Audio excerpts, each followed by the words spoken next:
प्यारे बच्चों नमस्कार। मैं साबुद्दीन अंसारी आपके अपने YouTube चैनल मैथ स्टडी में आप सभी का मैं स्वागत करता हूं। चलिए आज हम लोग समांतर श्रेणी के कुछ और भी बेसिक कंसेप्ट को जानेंगे और उसके बाद से हम लोग चैप्टर को हल करेंगे। तो सबसे पहले आपको मैंने बताया था कि AP किस रूप का होगा। तो जैसे मान लीजिए आज उसका हम लोग व्यापक रूप पढ़ लेते हैं कि AP का व्यापक रूप क्या होगा।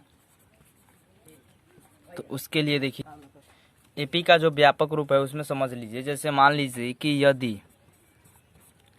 यदि कोई या किसी लिख सकते हैं, किसी श्रेणी का प्रथम पद A हो और सार्वंतर D हो, तो अगर उसका मान लीजिए कि सार्वंतर D हो और उसका प्रथम पद A हो, तो सबसे पहले श्रेणी का जो पहला पद होगा A1 है ना, वो होगा आपका A, और फिर जो A2 होगा उसमें आपका D जो है वह क्या होता है, जुड़ जाएगा, यानी A में आपका D जुड़ जाएगा। फिर जो तीसरा पद निकालेंगे उसमें हो जाएगा A प्लस एक, तो ये रहेगा, और फिर एक और पद जुड़ जाएगा, यानी D प्लस D, यानी दूसरा पद और प्लस उसका अगला पद है ना, ये हो जाएगा A प्लस 2D। अगर तीसरा पद निकालें तो दूसरा पद यानी तीसरा पद हमारा क्या है, सॉरी ये चौथा पद होगा ना, चौथा पद अगर निकालें तो तीसरा पद हमारा क्या है, A प्लस 2D, एक और D क्या हो जाएगा, जुड़ जाएगा अगले पद के लिए, तो ये हो जाएगा आपका A प्लस 3D। अगर हम बात करें, ये रहेगा यहाँ पे, सॉरी, अगर पांचवें पद का बात करें तो चौथा पद हम क्या निकालें, A प्लस 3D निकाले हैं और प्लस एक D और जोड़ लेते हैं, तो ये A प्लस क्या हो जाएगा, 4D हो जाएगा। यानी इसका व्यापक जो रूप निकला, वह निकल के क्या आया AP का, कि A प्लस होता है, A हो गया पहला पद, दूसरा होता है A प्लस D, सॉरी ये कामा रहेगा यहाँ पर, तीसरा पद जो होता है वह A प्लस 2D होता है, चौथा पद जो होता है A प्लस 3D होता है, फिर उसके बाद से फिर आपका पांचवा पद जो होगा वह हो जाएगा A प्लस 4D। इस तरीके से हम क्या कर सकते हैं, आसानी से समांतर श्रेणी को बना सकते हैं। चलिए मैं उम्मीद करता हूँ आपको समझ में आ गया होगा। अब चलिए हम लोग पढ़ते हैं कि AP के प्रकार, यानी AP जैसे अर्थमेटिक प्रोग्रेशन का हम लोग प्रकार पढ़ते हैं। AP के प्रकार ये कितने प्रकार का होता है, तो ये आपका 2 प्रकार का होता है, 2 प्रकार का होता है। जो पहला है वह होता है परिमित AP, और दूसरा जो है वह होता है अपरिमित AP।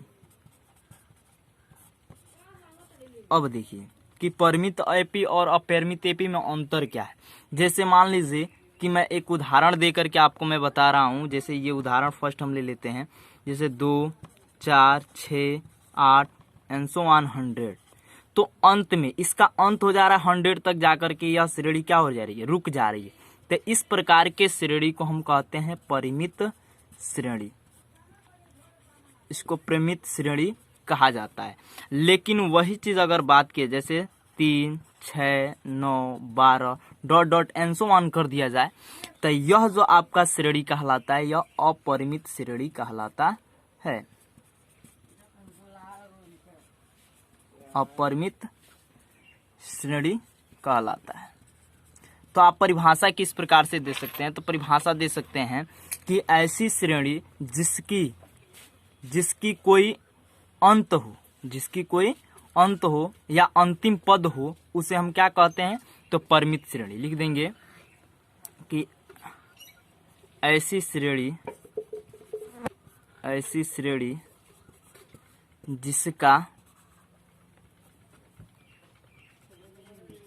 जिसका अंतिम पद हो, और ऐसी श्रेणी जिसका कोई अंत न हो, उसे क्या कहते हैं? अपरिमित श्रेणी कहते हैं। और जिसका अंत हो उसे क्या कहते हैं? परिमित श्रेणी कहते हैं। मैं उम्मीद करता हूँ आप लोग को समझ में आ गया होगा। चलिए अब हम लोग पढ़ते हैं एक्सरसाइज को। चलिए पहले क्वेश्चन जो है वो कह रहा है निम्नलिखित स्थितियों में से किन किन स्थितियों में संबंध संख्याओं की सूची एपी है और क्यों, ये हमको बताना है। तो पहला इसमें क्वेश्चन कहा जा रहा है कि प्रत्येक किलोमीटर के बाद टैक्सी का किराया, जबकि प्रथम किलोमीटर के लिए किराया 15 रुपया है और प्रत्येक अतिरिक्त किलोमीटर के लिए किराया 8 रुपया है। हमको ज्ञात करना है कि यह एपी में है या नहीं और क्यों है, ये हमको बताना है। चलिए अब हम लोग हल करते हैं। तो हल करने के लिए सबसे पहले लिखेंगे कि ज्ञात है कि प्रथम किलोमीटर का किराया, प्रथम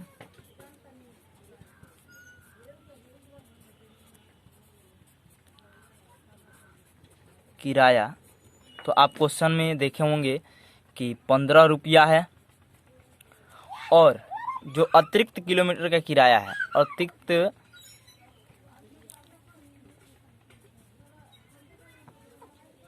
अतिरिक्त प्रत्येक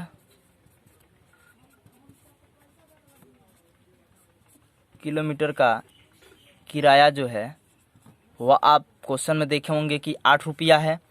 और हमको इसे क्या करना है कि अब बताना है एपी में किस रूप में ये होगा कि नहीं होगा। तो लिखेंगे तो प्रश्नानुसार करेंगे। तो लिखेंगे प्रथम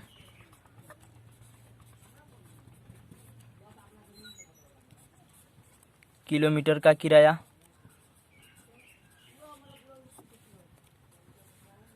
₹15 होगा।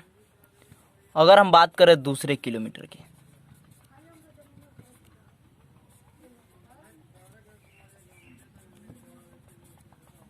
किराया, तो सबसे पहले तो 15 किलोमीटर ये गया। जैसे मान लीजिए यहाँ पर मैं फिगर के माध्यम से समझा रहा हूँ। जैसे देखिए कोई व्यक्ति है यहाँ पर, ये व्यक्ति हो गया और यहाँ से जब ये यहाँ पहुँचा तो ये मान लीजिए कि यहाँ से यहाँ तक 1 किलोमीटर चला तो यह 15 रुपया दिया। फिर यहाँ से यह 1 किलोमीटर और चला तो यहाँ से यहाँ तक पहुँचा। तो इसको अब 15 रुपया के बाद 8 रुपया और बढ़ा के देने, यानी तो यह तो 15 रुपया देना ही है क्योंकि यहाँ से यहाँ तक पहुँचा, फिर यहाँ से यहाँ तक न पहुँचा है। यानी यहाँ ये जो किराया देगा यहाँ तक का टोटल, यहाँ से यहाँ तक का किराया देगा तो 15 + 8 रुपया देगा। यानी 15 8 कितना हो जाएगा? तो 23 हो जाएगा। फिर मान लीजिए यहाँ से यहाँ तक पहुँचा, तीसरे किलोमीटर तक, तो यहाँ तक पहुँचा यानी 15 रुपया तो ये होगा, प्लस 8 और 8 ये होगा ना, क्योंकि इस पर भी तो बढ़ेंगे। यानी हम लिख देंगे 15 + 8 + 8, यानी हो जाएगा ये 31 रुपया हो जाएंगे। कितने हो जाएंगे? 31 रुपया हो जाएंगे। इसी तरीके से मान लीजिए और जगह बढ़ा, यहाँ पर आया तो यहाँ पर भी क्या होगा? ये आपका 15 रुपया ये हो जाएगा, 8 रुपये इसमें बढ़ते जाएंगे। यानी 15 + 8 प्लस हो जाएगा 8 + 8, यानी ये हो जाएगा आपका, तो ये हो जाएगा आपका 15, यानी 8 × 3 = 24 और 15 हो जाएगा आपका 39 रुपया, है ना। यानी देख रहे हैं आप कि ये प्रत्येक दशा में 8 रुपये का होगा, बढ़ेगा। तो इस तरीके के इसी को हम अगर यहाँ पर फॉलो करें तो देखिए, तो दूसरे किलोमीटर का किराया हो जाएगा यानी 15 प्लस यहाँ पर देखिए आप देख पा रहे हैं कितना हो रहा है? 8, यानी बराबर का रुपया हो जाएगा 23 रुपया। अगर हम बात करें कि तीसरे किलोमीटर का किराया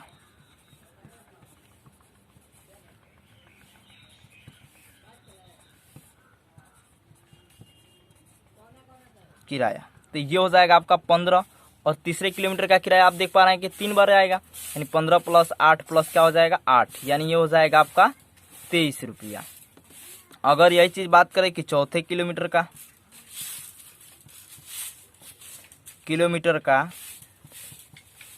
किराया, तो ये हो जाएगा आपका 15 + 8 + 8 + 8, यानी ये हो जाएगा आपका 15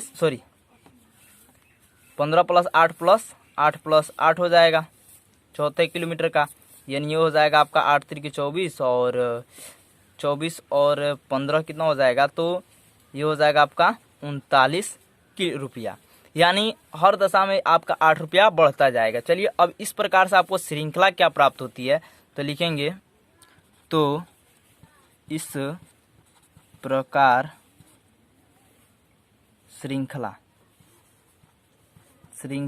क्या मिली आपको? तो आप कहेंगे कि सबसे पहले आप कितना निकाले? 8 रुपया, सॉरी 15 रुपया। फिर आप कितना रुपया निकाले? 23 रुपया।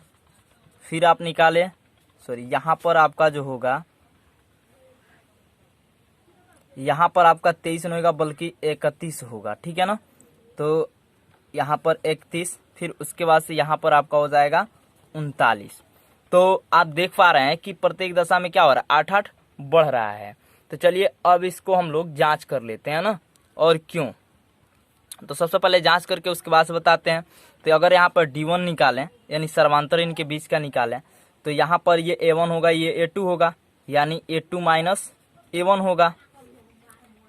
A1 तो A2 का मान 23 है, माइनस A1 यानी 15, घटाएंगे तो कितना आएगा? 8। फिर D2 निकालते हैं, तो A3 माइनस A2, तो इसको जब करेंगे हम तो यहाँ पर 31 माइनस कर देते हैं 23, तब भी कितना आएगा? 8। D3 निकालते हैं, तो A4 माइनस A3 कर देते हैं, तो यहाँ पर हो जाएगा 39 माइनस कर देते हैं आपका 31, तब भी कितना आएगा? 8। तो आप देख पा रहे हैं प्रत्येक दशा में क्या आ रहा है? 8-8 आ रहा है। तो हम यहाँ पर लिख देंगे कि अतः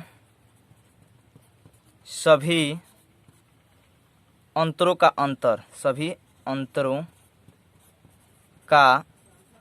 अंतर समान है, अर्थात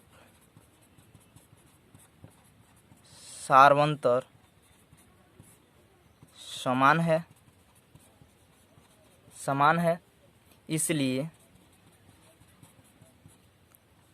यह एक एपी है। मैं उम्मीद करता हूँ आप लोग को समझ में आ गया होगा।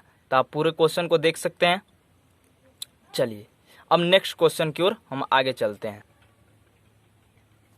नेक्स्ट जो है उसमें कहा जा रहा है कि किसी बेलन में उपस्थित हवा की मात्रा जबकि वायु निकलने वाला पंप प्रत्येक बार बेलन की हवा का 1/4 भाग यानी 1/4 भाग बाहर निकाल देता है। तो इसको सबसे पहले हम लोग यहाँ पर बेलन बना लेते हैं। ये हम लोग का बेलन हो गया, और मान लेते हैं इसका आयतन जो है वह भी है ना। तो हम हल करते हैं, तो लिखेंगे हल में लिखेंगे कि माना बेलन की आयतन बराबर भी है। तो आप देख पा रहे हैं कि प्रत्येक दशा में इसकी 1/4 निकालता है, तब शेष बचता है। तो हम सबसे पहले लिखेंगे कि पहली बार में भी आयतन वाले बेलन से 1/4 भाग हवा बाहर निकालने पर बचा शेष भाग बराबर। इसका तो टोटल आयतन कितना है? भी। और कितना निकाले हैं? तो हम भी का 1/4 यानी अगर यहाँ पर मैं बता दूं कि भी का 1/4 यानी 1/4 यानी भी बटा क्या हो जाएगा? 4, यानी भी का 1/4 क्या होगा? भी बटा 4। तो माइनस करते हैं भी बटा 4, क्योंकि 1/4 इसका निकालना है, तो भी आयतन वाला है यानी भी चौथाई यानी भी बटा 4 निकल जाएगा। इसका एलसीएम ले लेते हैं, वहाँ 1 हो जाएगा, 4 हो जाएगा, और यहाँ पर जब गुणा करेंगे 4 माइनस भी हो जाएगा, घटाएंगे तो आ जाएगा 3v/4। जब हम उसकी भी आयतन वाली बेलन से जब हम वायु निकालते हैं 1/4, तो वह कितना बचता है हमारा? 3v/4 आयतन का वह बचता है, यानी इतना भाग उसका अभी वायु से भरा हुआ पाते हैं। चलिए अगली बार देखते हैं। अब लिखेंगे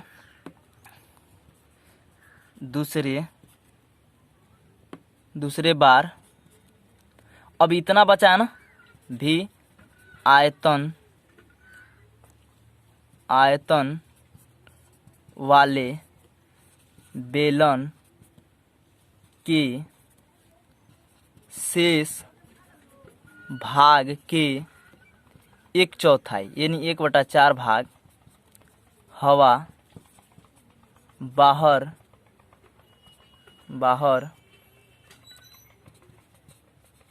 निकालने पर शेष भाग कर ज्ञात कर लेते हैं। तो इसका शेष भाग अब निकालते हैं। तो हमको कितना बचा इतना था ना, यानी 3v/4 माइनस, अब क्या करते हैं, इतना का हम चौथाई निकालते हैं। तो यहाँ पर निकाल लीजिए 3v/4 का 1/4 यानी 1/4 गुणा करेंगे तो 3v क्या हो जाएगा 16 आ जाएगा, यानी माइनस कर देते हैं हम कि 3v/16। अब इसका एलसीएम जब निकालेंगे तो आप 16 निकलेगा, 4 से भाग देंगे, 4 बार में 4 का गुणा 3 में करेंगे तो 12 भी हो जाएगा, माइनस एक बार में जाएगा, यहाँ पर हो जाएगा आपका 3v। और जब घटाएंगे तो यहाँ आ जाएगा 9v/16। तो इस प्रकार से आपको श्रृंखला क्या मिली, तो इस प्रकार श्रृंखला क्या क्या मिली। तो सबसे पहले v मिला, क्योंकि v आयतन वाले आप लिए थे। दूसरी बार क्या निकाले आप, तो 3v/4 निकाले। तीसरी बार आप क्या निकाले, तो 9v/16 निकाले। चलिए अब हम इसको जांच कर लेते हैं, क्या ये सही एपी है। तो जांच कर लीजिए। जांच, जब आप जांच करोगे तो आप जानते हो कि a का मान क्या है, v है, और यहाँ से हम d1 निकाल लेते हैं। d1 बराबर होगा, आप जानते हैं a2 माइनस क्या होगा a1, और a2 की वैल्यू क्या है 3v/4 माइनस a1 की वैल्यू क्या है v है। तो यहाँ बटा 1 कर लेते हैं। जब यहाँ पर हल करेंगे तो ये एलसीएम में जाएगा 4, और यहाँ पर जब भाग देंगे तो एक बार में जाएगा, 1 का गुना जब 3 में करेंगे तो 3 होगा, यानी 3v माइनस, और यहाँ पर क्या हो जाएगा 4v बराबर हो जाएगा -v/4। चलिए दूसरे कंडीशन में हल करते हैं। तो जब दूसरे स्थिति को लेंगे आप, दूसरा स्थिति क्या ले, यानी d2 लेंगे। तो d2, जब d2 निकालेंगे तो d2 बराबर हो जाएगा आपका a3 माइनस a2। तो a3 आपका क्या है 9v/16, क्या लिखेंगे 9v/16 माइनस करते हैं a2 क्या है तो 3v/4। इसका एलसीएम लेंगे तो 16 हो जाएगा, एक बार में जाएगा, यानी 9v माइनस 4 से भागने 4 बार में जाएगा, 4 का गुणा 3 में करेंगे 12 भी हो जाएगा। घटाएंगे तो यहाँ पर -3v/16 आएगा। तो देख पा रहे हैं आपकी दोनों अलग अलग आ रहा है, यानी इसका सर्वांतर क्या है अलग अलग आ रहा है। तो लिख देंगे कि इसलिए, सॉरी ये चुकी का हो गया चिन्ह, इसलिए इस श्रृंखला का सारवंतर समान नहीं है, इसलिए यह एपी नहीं है, इसलिए आपका ये एपी नहीं होगा। मैं उम्मीद करता हूँ आप लोग को समझ में आ गया होगा। शुरू से आप देख सकते हैं जैसे कि, चलिए मैं उम्मीद करता हूँ आप लोगों को समझ में आ गया। अगर वीडियो समझ में आ रही है तो लाइक करें, शेयर करें अपने दोस्तों के पास, और कमेंट में ज़रूर बताएं कि आपको वीडियो कैसे लगा।